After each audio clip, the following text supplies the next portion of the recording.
The Texas State Bobcats are going bowling. It's Locked On Sunbelt. You are Locked On Sunbelt, your daily podcast on the Sunbelt Conference, part of the Locked On Podcast Network, your team every day.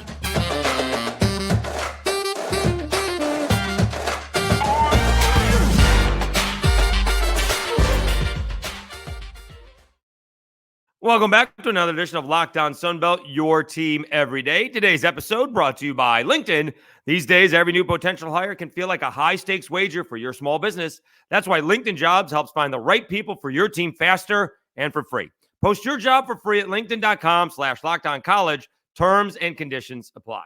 All right, Dave Schultz, Locked On Sunbelt, your team every day. I mean, a ton happened in the Sunbelt on Saturday, and we're not going to be able to get to all of it in this episode.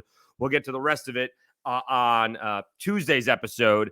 So we'll do Texas State first. Red Wolves hammer the Cajuns. I was afraid that might happen. And how about Coastal Carolina? You know, the Cajuns look like they're going to be playing with their third-string quarterback. Coastal Carolina just won with their third-string quarterback. All right, I know JMU rolled, and there's much more to do, but we're going to concentrate on those three games in this episode. And congratulations to G.J. Kinney and, you know, Texas State. They got 6 wins.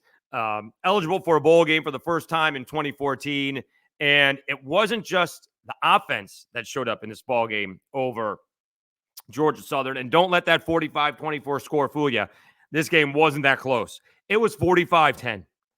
Texas State rattled off 38 straight points. They got up 7-0, fell behind 10-7, and then it was 45-10. That's all defense. Whether they get turnovers or stop them on downs, whatever the case is, Texas State's defense has been the weak link of the team this year, right? The offense has been fantastic, but when called upon, the defense has struggled. Not in this ballgame, it didn't. Not in this one.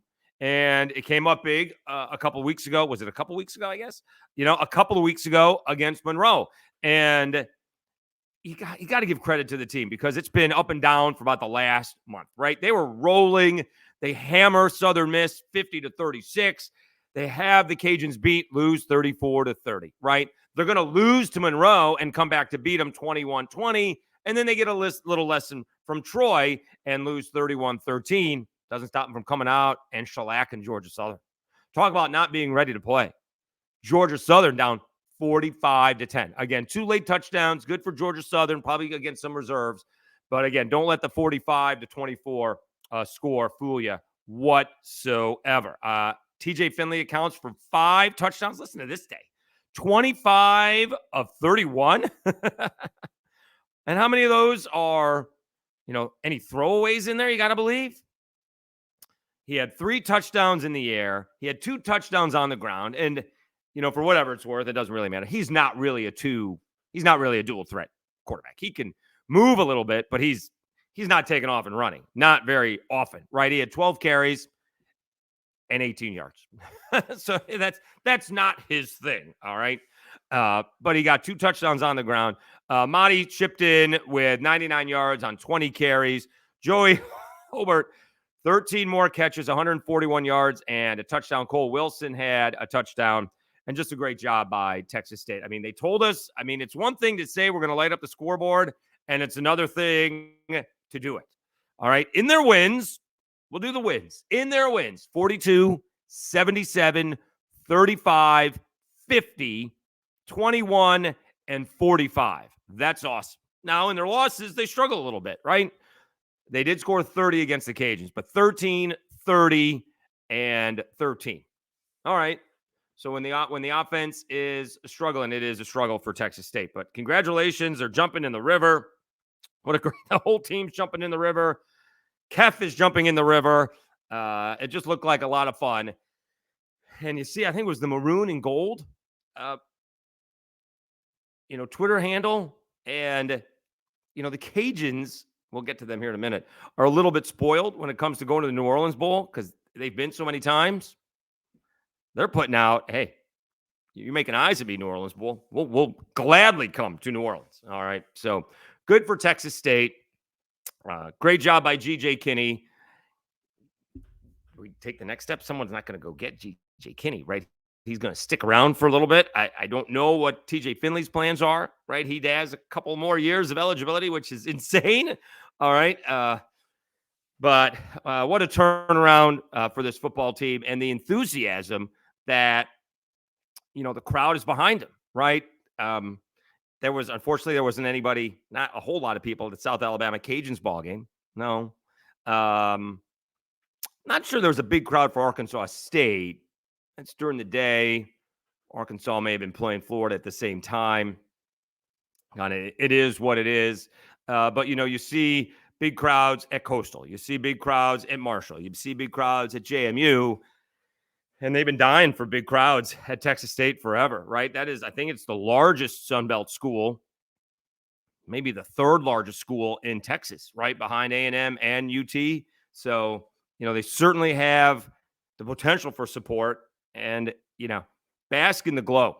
It puts everybody in a good mood when your team wins, right? Everyone's walking around campus now with a little bit of, extra pep in their step, so to speak.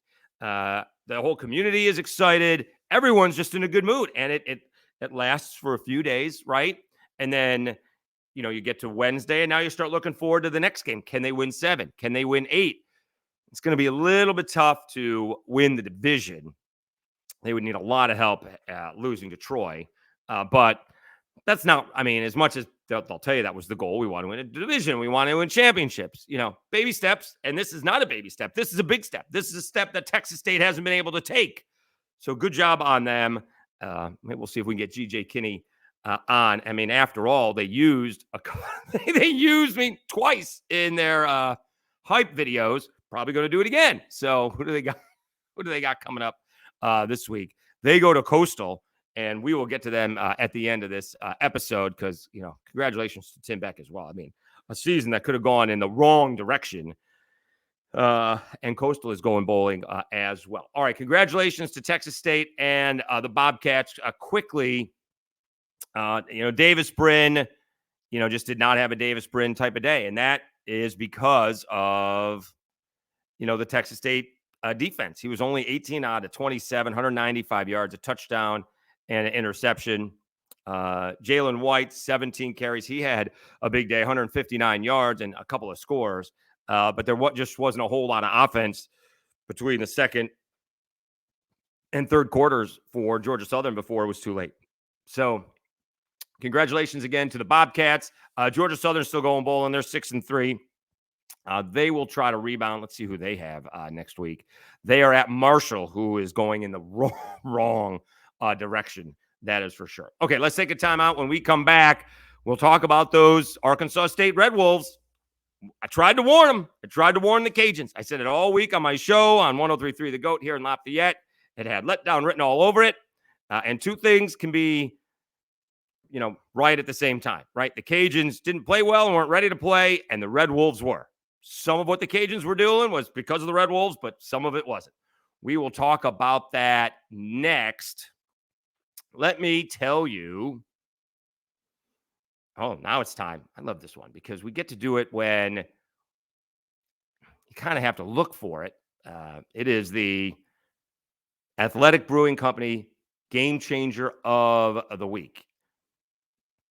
All right, now time for your Game Changer of the Week, brought to you by Athletic Brewing Company. Much like, wait for it, Ethan Vasko. I didn't know who Ethan Vasko was up until this weekend. Ethan Vasko of Coastal Carolina. Athletic Brewing has completely changed the non-alcoholic beer game. They make non-alcoholic beers that actually taste good. Ethan Vasko, third-string quarterback for Coastal Carolina. Grayson McCall, out. Jarrett Guest, one play, out. Vasko, 17 of 31, 180 yards, one touchdown, throws an interception. But then on the ground, 21 carries, 170 yards, and one touchdown as he leads a huge comeback over Old Dominion. They scored 15 fourth-quarter points, and the Chanticleers beat the Monarchs 15-3. We'll get to the rest of that ball game. I'm sorry. They beat them 28-24. Sorry. They outscored them in the fourth quarter, 15-3. They beat them 28-24. Athletic Brewing Company has completely changed the non-alcoholic beer game. They make non-alcoholic beers that actually taste good, full flavor and well-crafted, just like a full-strength beer. You can find Athletic Brewing Company's non-alcoholic brews at a store near you or buy online at athleticbrewingcompany.com. First-time customers can use code LOCKEDON to get 15% off your first online order. That's code LOCKEDON at checkout for 15% off at athleticbrewingcompany.com. Near beer, exclusions and conditions apply. Athletic Brewing Company, fit for all times. All right, Dave Schultz, Locked On Sunbelt, your team every day. Also, quick thanks. We had a record day last week for audio downloads. You can find all the audio downloads wherever you get your podcasts. Locked On Sunbelt. Just search for that. Apple and Spotify continue to be the most popular. And if you're doing Apple Podcasts, please rate and review. That's a big help. But we're continuing to set records with the subscription as well. We're almost at 780. Really do appreciate everyone who is subscribing to the channel. Please pass it along. We're still trying to get to 1,000 subscribers. All right, so we talked about Texas State. It's going in the wrong direction. Well, it's going in the right direction for Arkansas State. All right, this is a very different team. And this is where, if you're just looking at statistics and defensively, this team doesn't look very good statistically, Arkansas State, because earlier in the year, you know, they lost 73-0. Then they lost 37-3, and their other loss to Troy is 37-3. So you're not going to look good defensively overall when you have games like that. But they've gotten better, right? They beat Stony Brook 31-7. They gave up a lot of points and probably yards to Southern Miss, 44-37. And they probably gave up a couple of points and yards into Massachusetts, 52-28 win. They did have a couple of losses, but they beat Monroe 34-24, and they hammered the Cajuns 37-17. Game kind of got away. It was a little bit closer than this, but it was only a one-score game for a few minutes. And give it up to Jalen Rayner and Arkansas State and Butch Jones. They game planned, I think, the way the Cajuns wanted a game plan. The Cajuns wanted a game plan to force Jalen Rayner to beat you, and they never did. They never made the adjustments. They never decided, we're going to put, 5 or 6 in the box and see if you can pass it downfield and cover the short stuff and see if you can go over the top. And if you guys can complete 40 or 50-yard passes, go for it. And they didn't do it. They just ran it down the Cajuns' throats, where Arkansas State said, all right, let's see if Zion Chris can beat us. And he beat him once, hit an 87-yard touchdown pass, but that was basically about it. That's half his passing yards, 171 yards, and he had that long touchdown to Peter LeBlanc. But they just could not stop Arkansas State. Arkansas State had 426 yards to the Cajuns, 327. But the big thing was they had 232 rushing yards to the Cajuns, 64. Just unbelievable. And the Cajuns just couldn't stop them. And it was 7-7 ball game. And I thought maybe that Arkansas State missed an opportunity to put it away. The defense for the Cajuns stiffened inside the red zone. In fact, Arkansas State had first and goal at the 9 and was forced to kick a field goal.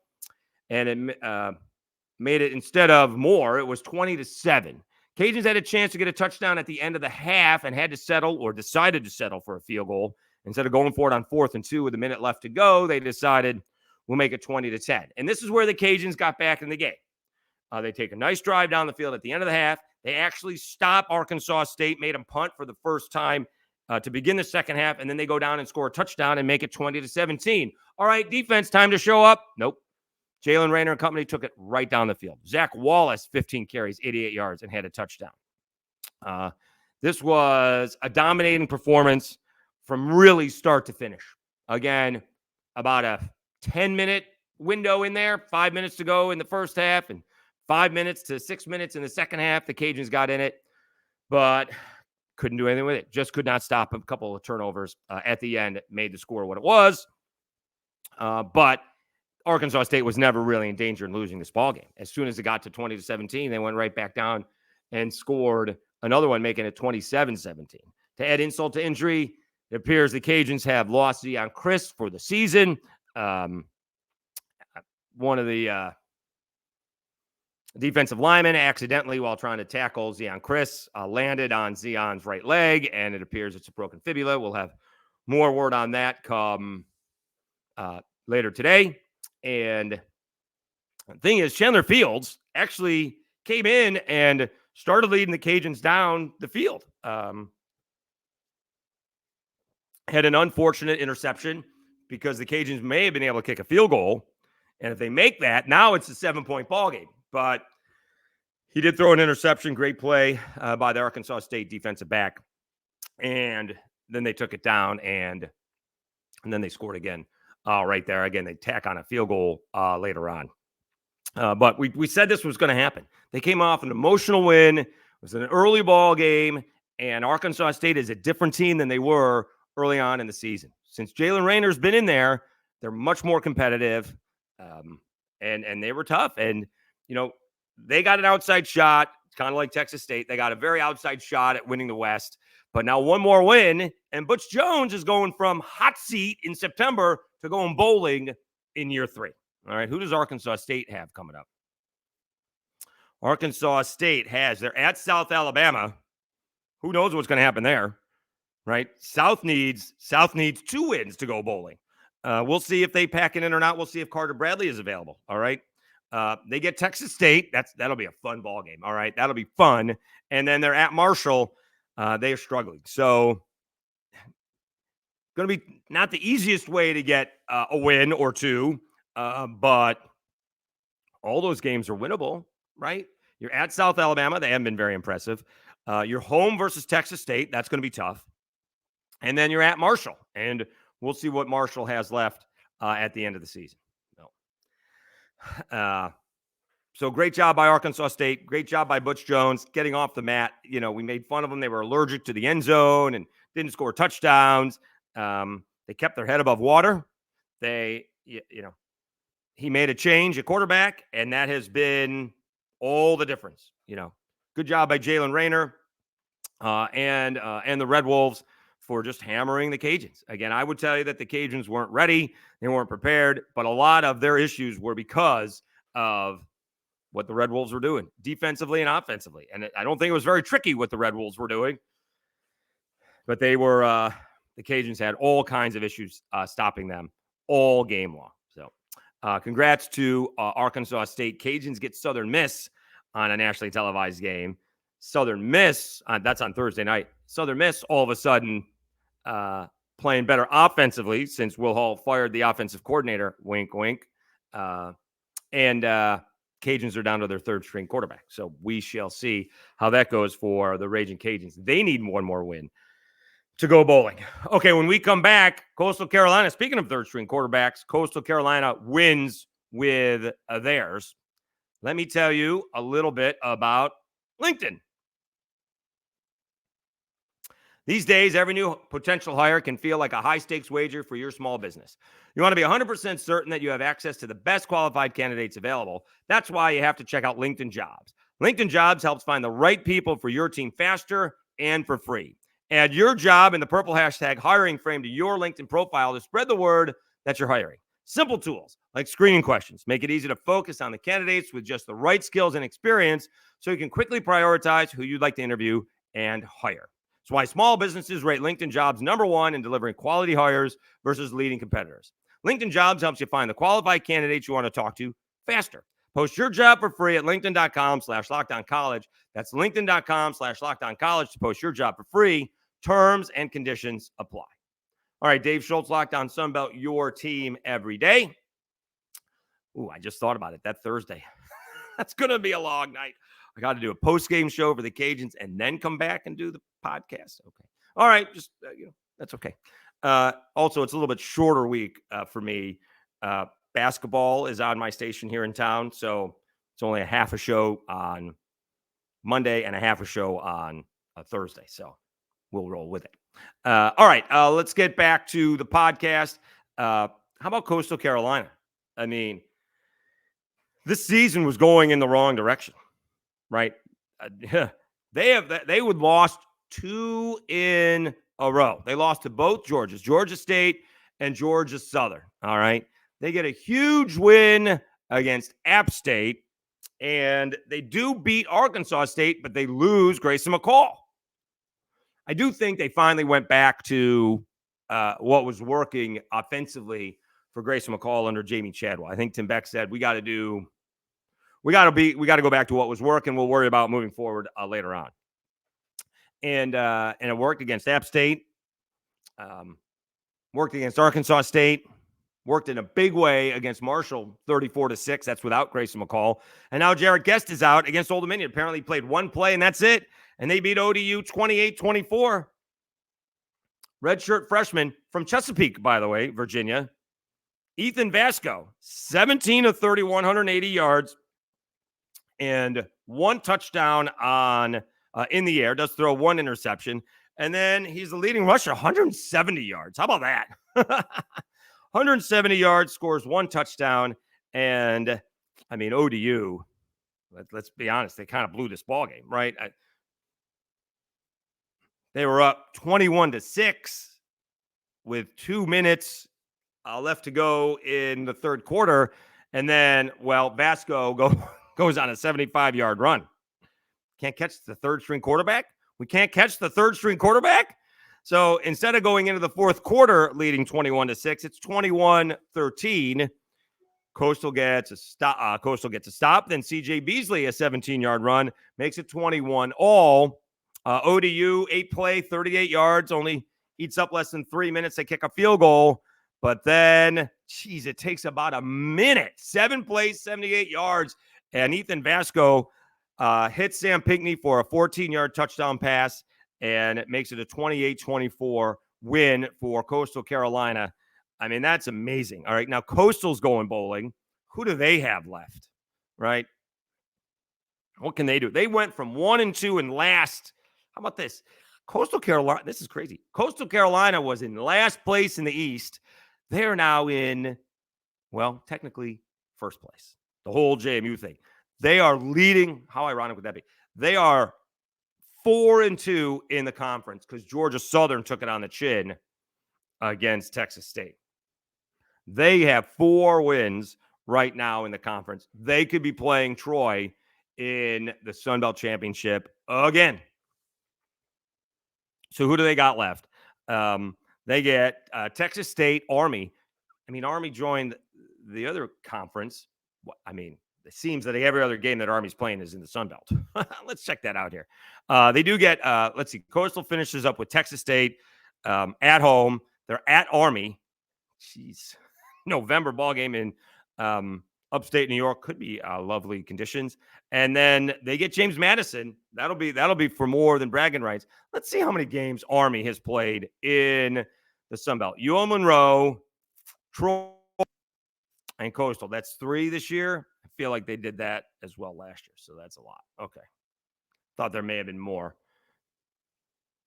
Anyways, great job by Tim Beck and company, Ethan Vasko. I'm not sure we know the issue with Jarrett Guest. We'll have to wait and find out, but what a huge matchup against Texas State. And if they win that one, they get James Madison at home. And don't you know that both teams will be fired up?